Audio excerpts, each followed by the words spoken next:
Good day, good day, good day. Hi. You are here with Rio for Life Kim D with another Face It You're Human episode. Today, I'm just going to go right into it. It is kind of long. I'm going to be primarily reading off of a script that I developed, and so you could call it a documentary. Not sure how this is going to go, but welcome. I'm very grateful to have you here. The Paradox of Death Row, Act 1, the summer of 1981. Imagine a screen completely black. No images, no distractions, just darkness. Then very slowly you begin to hear the familiar mechanical whirl of an old 8mm movie projector. A few seconds later, another memory begins to come alive. Children laughing, silverware clinking against plates, family conversations drifting in and out.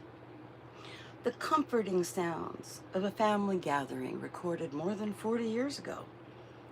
Before we see a single image, we hear the memory first.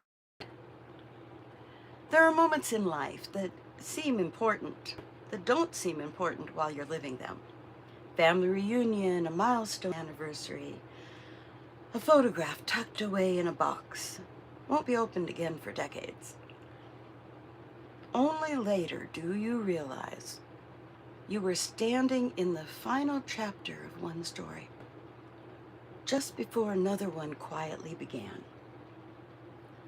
Now imagine those memories beginning to appear.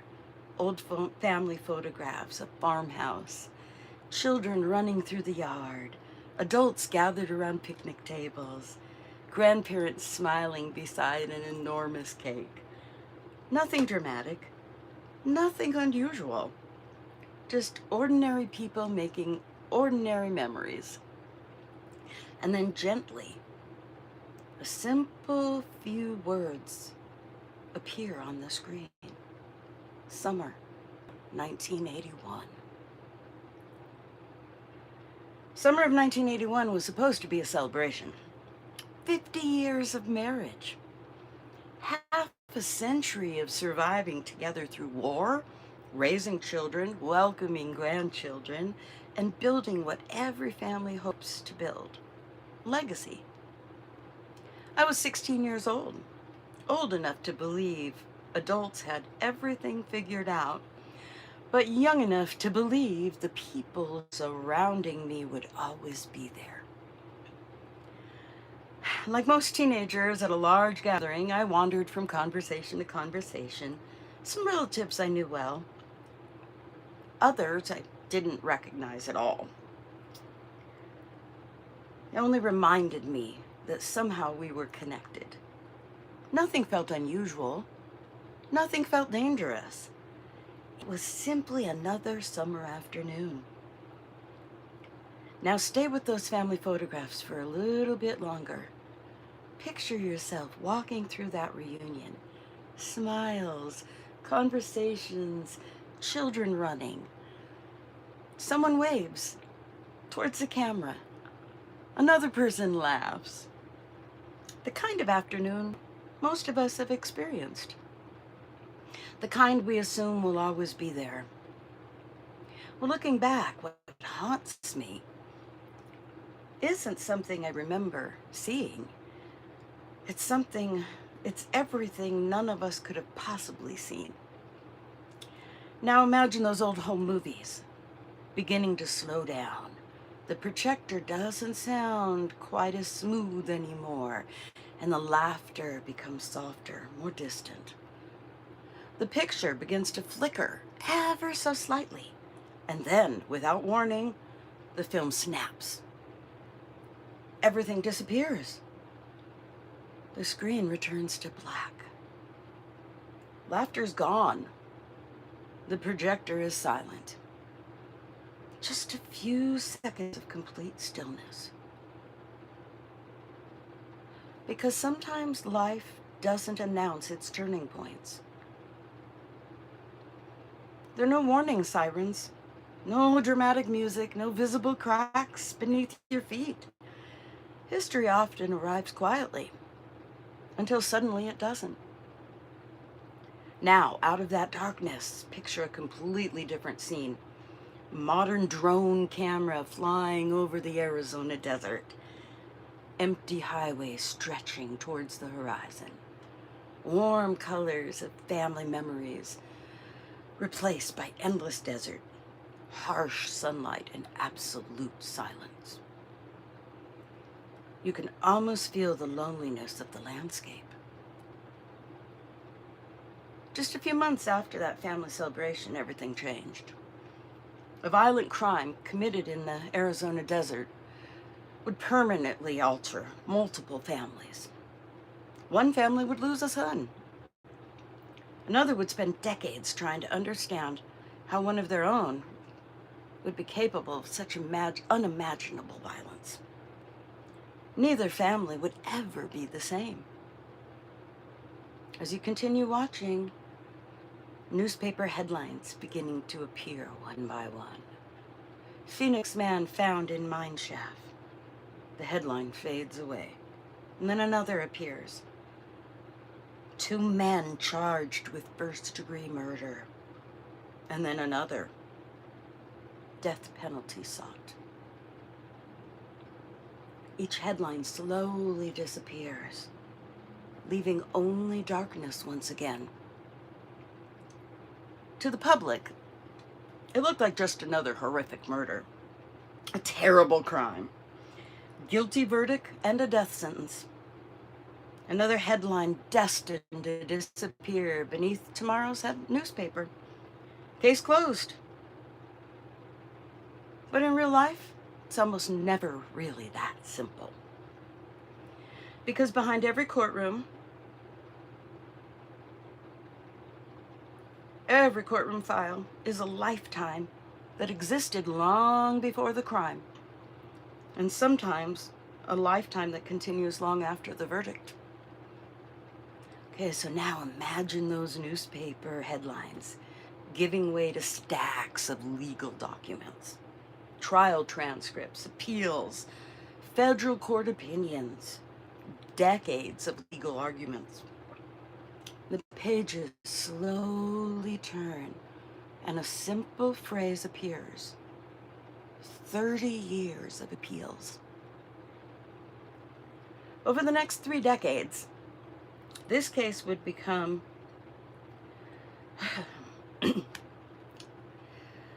about far more than the crime itself. Court records would reveal generations of documented family trauma, mental health evidences that the original jury never heard, questions about responsibility, questions about justice, questions about whether people are forever defined by the worst thing they have ever done. And perhaps the most difficult question of all, what happens when someone is sentenced to die, survives long enough to become a profoundly different person? Can decades of incarceration change a human being? If so, what does justice look like then? Okay, finally, these legal documents slowly disappear and the desert returns. The sun settles below the horizon and everything goes quiet. The screen fades to black. And then the final title appears. The Paradox of Death Row. Story of Lawrence Libberton. Act 2. The Chaos and the Crucible.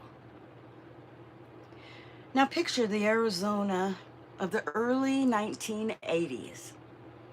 Not the postcards, not the luxury resorts. Instead, imagine an aging trailer park, sitting beneath a relentless desert sun, dust blowing across gravel roads, old pickup trucks, cheap weekly motels, neon signs flickering long after the sunset.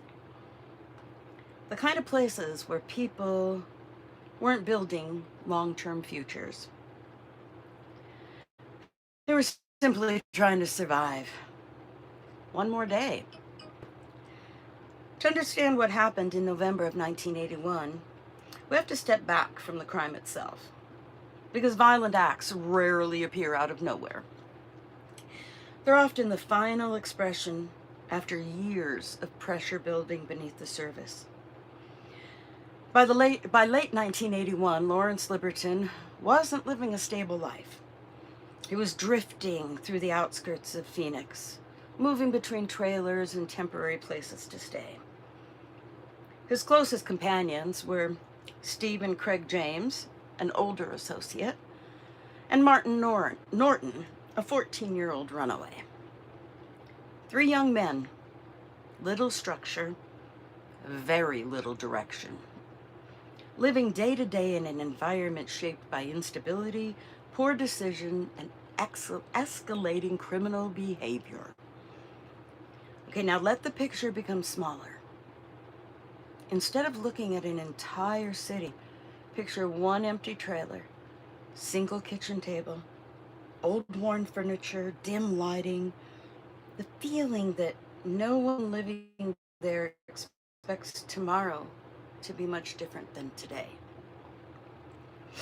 For years, the public stayed focused on almost entirely what these young men did. Much less attention was given to how they arrived there. Decades later, federal court records painted a much more complete picture. These records described a childhood marked by severe physical abuse, psychological abuse, fear, control, and repeated trauma. The courts weren't using those facts to excuse what happened.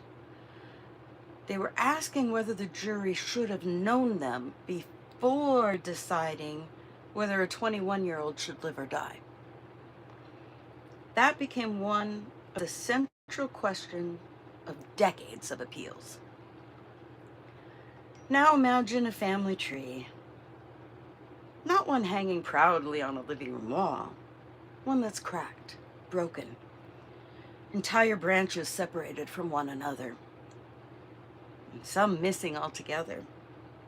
Generation after generation carrying wounds that were never allowed to heal. Federal court records describe patterns of violence and control that reach back through multiple generations of the Libberton family. Children growing up in environments where fear became normal, where survival often mattered more than emotional connections, where anger became a language passed from one generation to the next. When a child grows up believing the world is dangerous, the brain adapts. It becomes hyper alert, hyper reactive, always preparing for that next threat. Doesn't make someone destined to commit violence, but can leave them emotionally unequipped to navigate adulthood without repeating the patterns that they learned as children. Now imagine the calendar slowly turning. November. The pages stop. And the date comes to November 16th, 1981. According to the evidence presented at the trial, 14-year-old Martin Norton encountered a man named Juan Maya.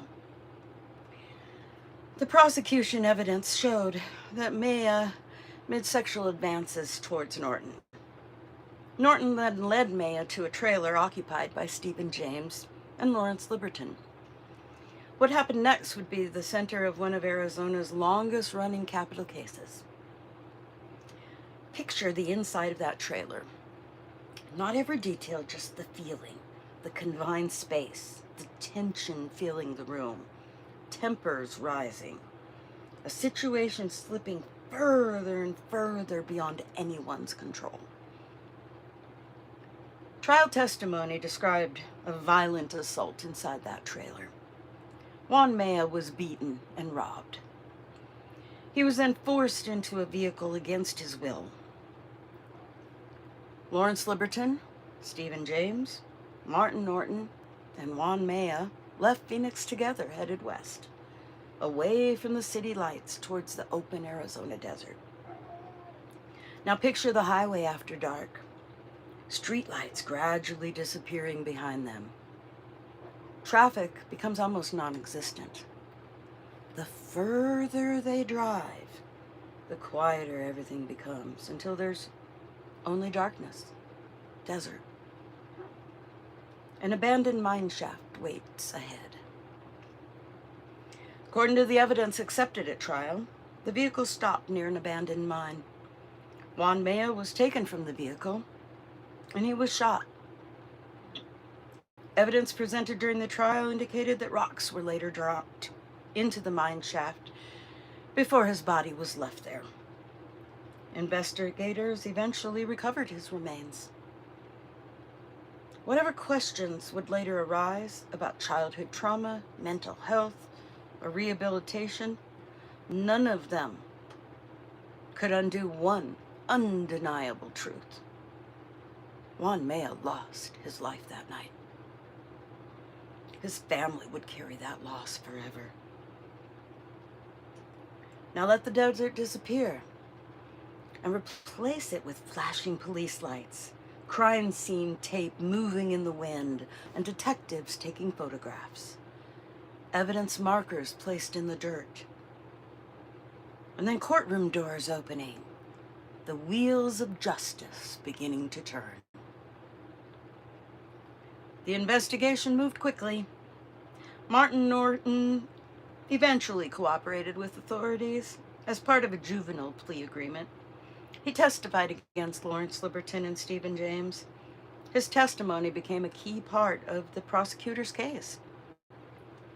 October of 1982, Lawrence Libberton was convicted of first-degree murder, kidnapping, armed robbery, and theft. Following the conviction, the trial judge imposed the death penalty for the murder conviction, along with consecutive prison sentences for the remaining offenses. Lawrence Libberton was 21 years old. The state of Arizona decided he should die. Now picture a massive steel prison door slowly swing closed. The sound echoes through an empty hallway. And then the lock turns. One loud metallic click and silence. For most people, that's where the story ends. Verdict's been reached, the sentence imposed, justice served. But sometimes the longest chapter of a story doesn't begin until after the prison door closes. And in this case, that chapter would last decades. Act 3, the paradox of the walls. Now imagine standing at the entrance of a prison corridor. The hallway stretches farther than you can see. Steel doors line both sides, each one identical, each one holding someone's story. The air feels still, heavy, almost frozen in time. Now imagine a calendar against the wall. Instead of flipping one page, the years begin turning, almost effortlessly. 1982, 1985, 1990, 95, 2000, 2005. Time keeps moving. But inside prison, somehow feels like it stands still. When someone is sentenced to death, their relationship with time changes forever. Most of us measure our lives by birthdays, holidays, family greetings, the next vacation, the next chapter. A condemned prisoner measures life differently. One day, 1 week, one appeal, one more sunrise. Time no longer feels like a gift. It becomes a countdown. Now picture that same hallway again. Nothing changes. Same concrete, same steel doors, the same routines repeated every single day. Breakfast, count, exercise, lockdown, lights out, day after day, year after year. Oh, something on my teeth, sorry. Decade after decade. Something unexpected happened during those decades. Not quickly, not dramatically, quietly. This very environment designed to punish Lawrence Libberton also removed the chaos that defined his early life. No more drifting from place to place, no more unstable living situation, no more constant uncertainties. Instead, structure, routine, predictability, whether intentional or not, those prison walls created something that he had rarely experienced growing up: consistency. Now imagine looking through a window instead of a prison cell. Outside, the seasons continually changing. People marry, children are born, parents grow older. Technology transforms the world, but inside, the routine remains almost exactly the same. The outside world races forward, but the inside world barely moves. Prison can't erase responsibility. It cannot restore a life that's been taken. It cannot heal every wound left behind. But decades of uninterrupted structure can sometimes create space for something else: reflection, self-examination, growth. Not because prison is easy, but because eventually there's nowhere left to run from yourself. Now picture the human brain, not as a medical diagram, but as a living map. One area begins to glow, the part responsible for judgment, planning, emotional regulation, and impulse control. Modern neuroscience tells us something important. The part of the prefrontal cortex, the part of the brain responsible for judgment, long-term planning, and impulse control, it continues developing into our mid-20s. Criminologists have observed something remarkably consistent across cultures. Violent offending tends to peak during late adolescence and early adulthood. And then, for most people, it steadily declines with age. Researchers call this age crime curve.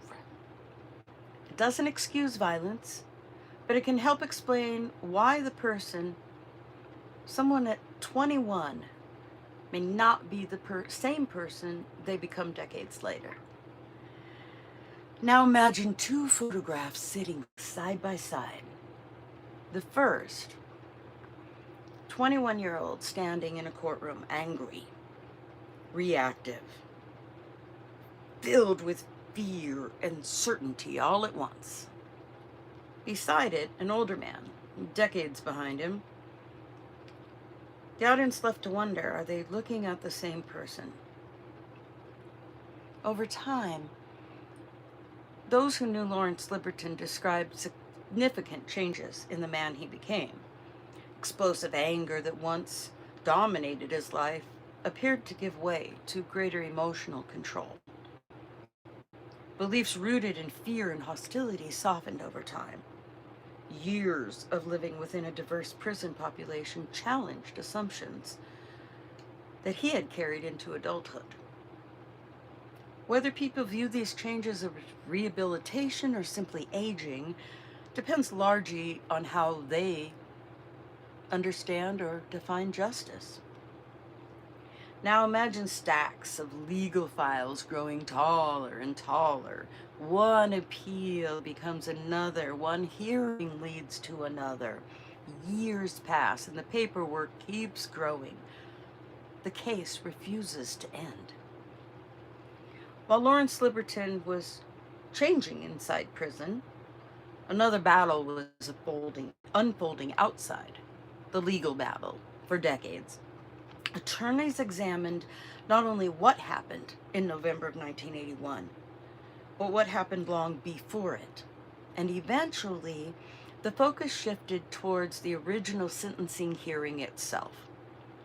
What information had the jury never heard? What evidence had not been investigated? And would that missing evidence have mattered? Now picture a courtroom once again. Not the original trial, a federal courtroom. Judges carefully reviewing thousands of pages of testimony. Every detailed examined again. Not to determine guilt. That had already been decided. But determine whether the Constitution had been honored. In 2009, the United States Court of Appeals for the Ninth Circuit reached a significant conclusion. The court found that Lawrence Libberton's trial attorney had failed to conduct a reasonable investigation into extensive mitigating evidence about his childhood and family history. Applying the constitutional standard established in Strickland versus Washington, the court concluded that there was a reasonable probability that competent representation could have resulted in a different sentencing outcome. Notice what the court did not say. It did not overturn the murder conviction. It did not declare that Lawrence Libberton was innocent. It did not excuse the crime. It ruled that even someone convicted of a horrible murder is still entitled to effective assistance of counsel guaranteed by the Constitution. Justice, the court concluded, required both accountability and fairness. Now imagine one final courtroom.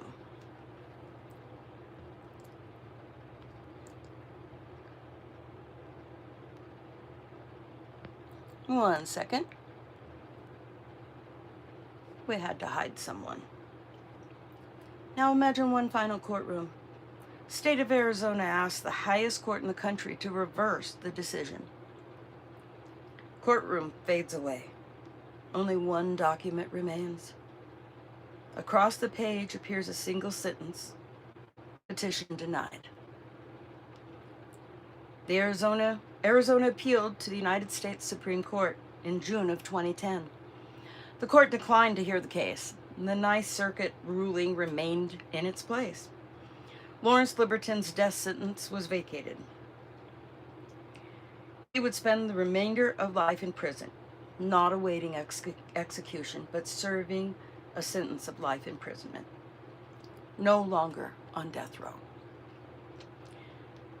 Now return one last time to that long prison hallway. Nothing about it has changed. The same steel doors, the same concrete walls, but perhaps one person walking those halls has, leave that question hanging. Don't answer it. Just sit with it. Nothing has changed, but has it? This brings us to a question with no easy answer. If the purpose of prison is punishment, has justice been served? If the purpose is public safety, has society been protected?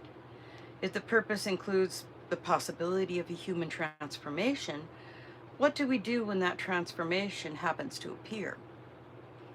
Perhaps the greatest paradox of this story is this: the same walls built to confine Lawrence Libberton may also become the first place in his life where he was finally forced to confront the person he had become. Not everyone will reach the same conclusion, and that's okay. The purpose of this story isn't to tell you what to think.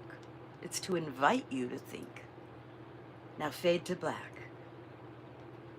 We're going to begin Act 4, The Invisible Sentence. Now imagine walking into a quiet room filled with old boxes, and inside each box is old photographs, birthday cards, Christmas letters, graduation announcements, ordinary pieces of a family's history. Now imagine one chair sitting empty year after year. The family continues gathering, but one person's always missed, not forgotten, just absent. And when someone receives a life sentence, we often only think about the prison, the concrete walls, the steel doors, the razor wire. But prison walls never hold just one person. Their shadow reaches much farther than that. Families serve sentences too. Not behind bars, but through decades of waiting, wondering, and visiting, saying goodbyes. Picture a calendar hanging on a kitchen wall. Birthdays written in blue ink, anniversaries in red, holidays circled every year. Now imagine another date appearing. Not Christmas, not Thanksgiving, not birthday. Just a single entry. Prison visit. Every year, without fail. Many families of incarcerated loved ones. Life becomes measured differently. Visits replace vacations. Security checkpoints replace front doors. Conversation happens beneath fluorescent lights instead of around kitchen tables. Every goodbye carries the understanding that another year may pass before another embrace. And that reality exists quietly, largely unseen by the rest of society. Now imagine driving down a long Arizona highway, miles of open desert, little traffic, hours of silence. A road traveled not for adventure, but out of love, obligation, hope, or perhaps simply because a family is still family. Justice system was designed to sentence individuals, but the emotional consequences spread far beyond the courtroom.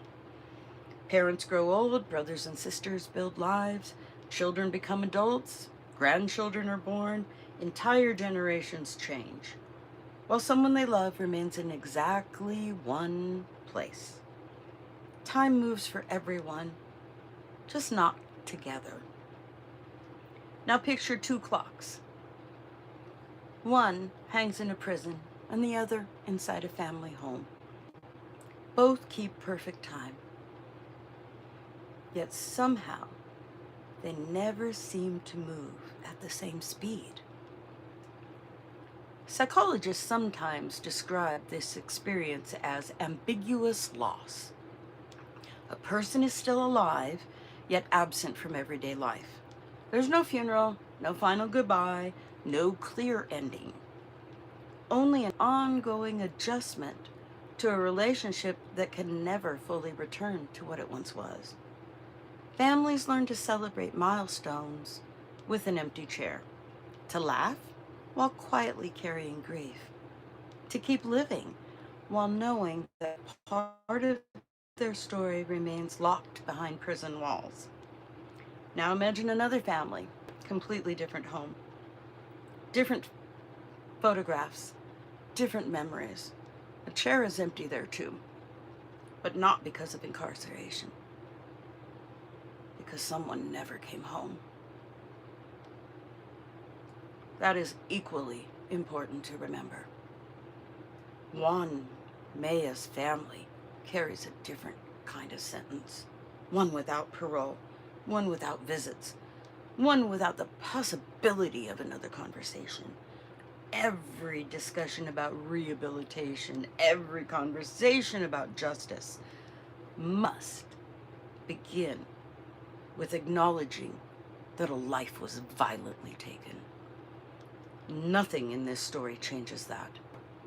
Nothing ever will.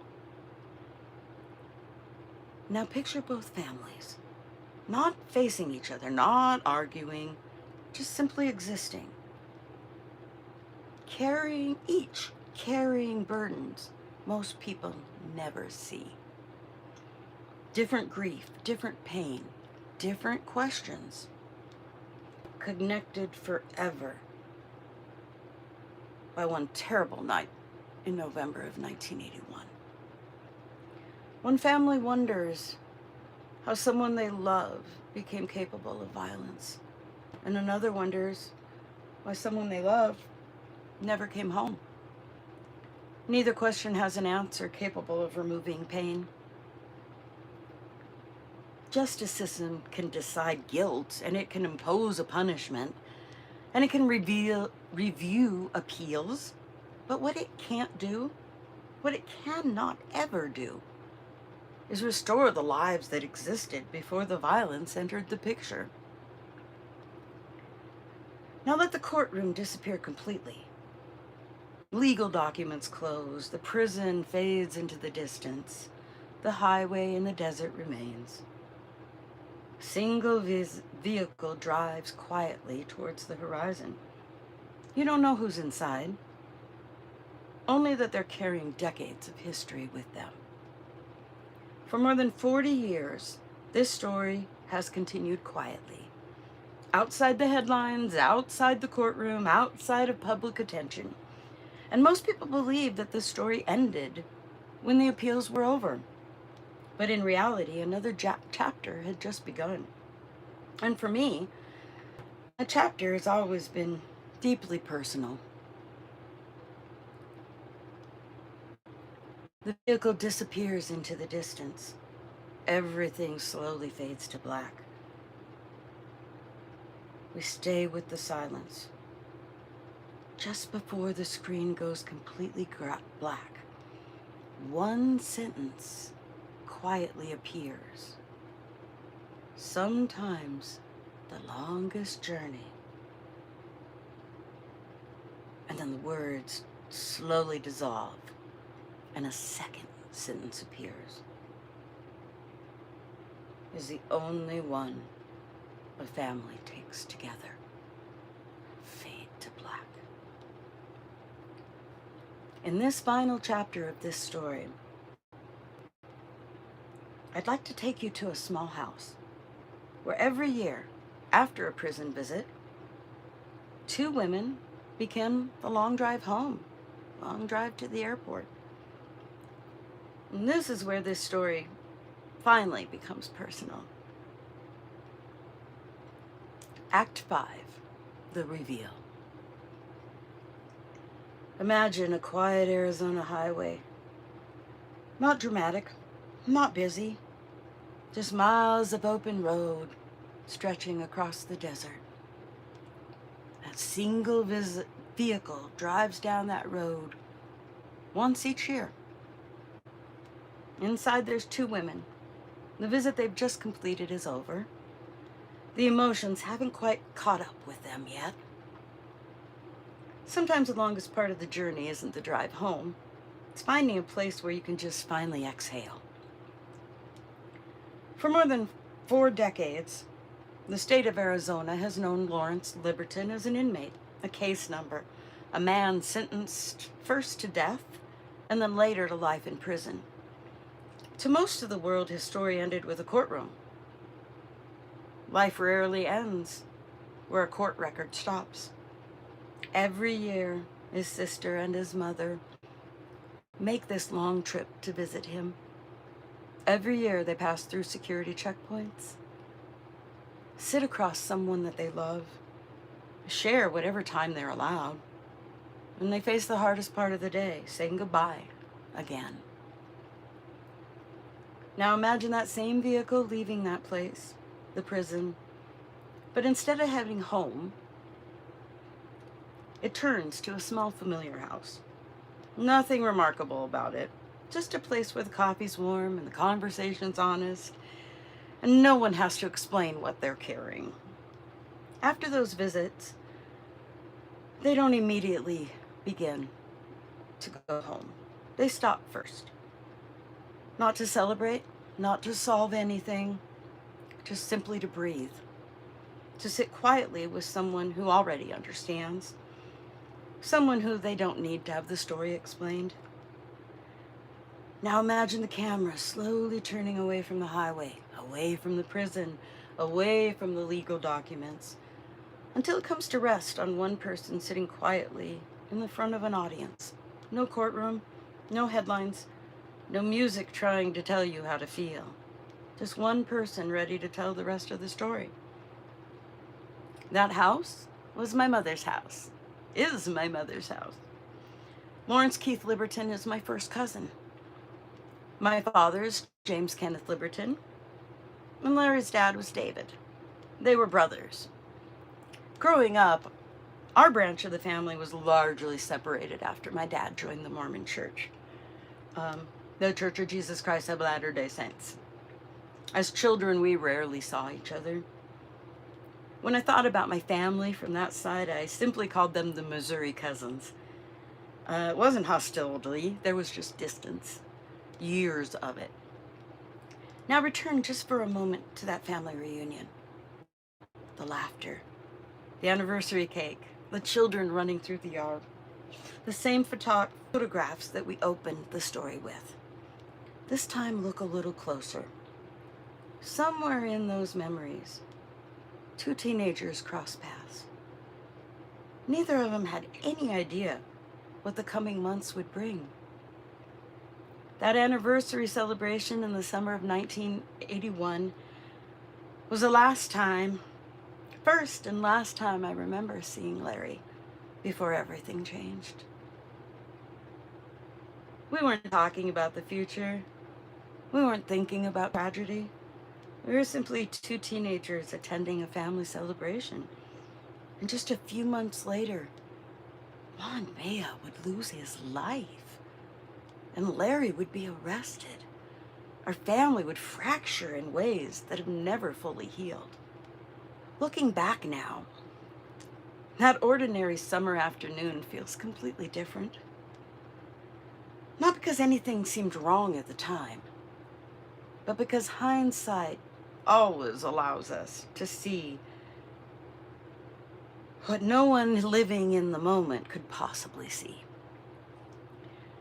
Now let's take every image from this documentary and slowly pass it before your mind one more time. Family photograph, the Arizona desert, the courtroom, the prison corridor, the legal files, the long highway. Each one represents a different chapter. None of them tells the whole story by themselves. I didn't share this story to minimize a terrible crime. Juan Maya's life matters. His family deserved to have him come home. Nothing I've shared changes that.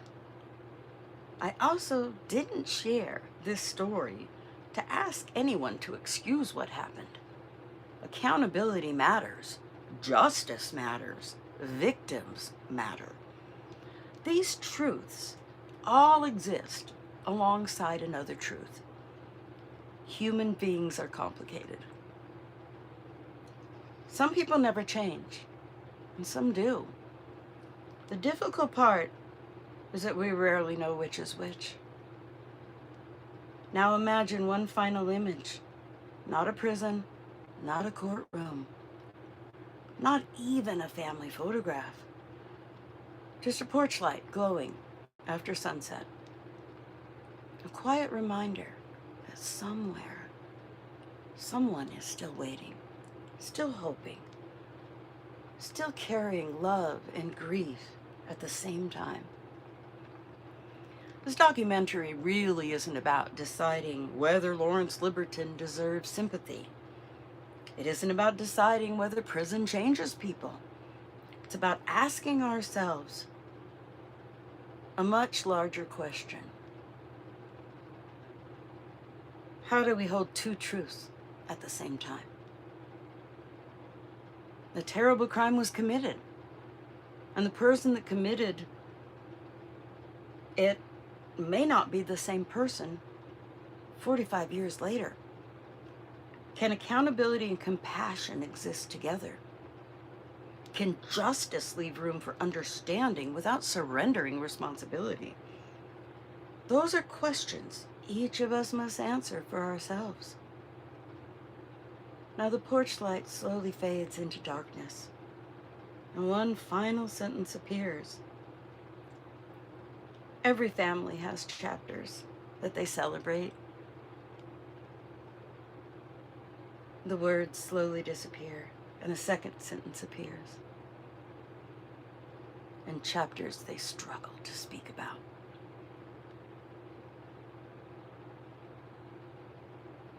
One more sentence. This is ours.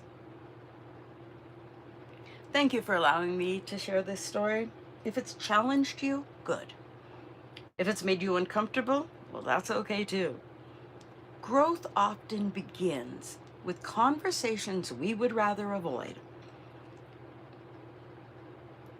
But because every breath's another chance, another choice, what's next? This is Real for Life, signing off, wishing you an amazing day. Thank you for being here. Leave your comments in the comment section. Share the times when you hold two truths. Right now, in a lot of internet communities, there's damage that's been done and different things, and different online communities currently are being asked to hold two truths at the same time. And those truths are nothing in comparison to this type of truth. So I want you to keep everything in perspective. Everyone has something going on, and it's normally big because it's personal. It's yours. It's mine. Thank you. Thank you very much for your time, your patience, your understanding. And I want you to remember, more than anything, you are worth whatever it is you are wanting to improve in your life.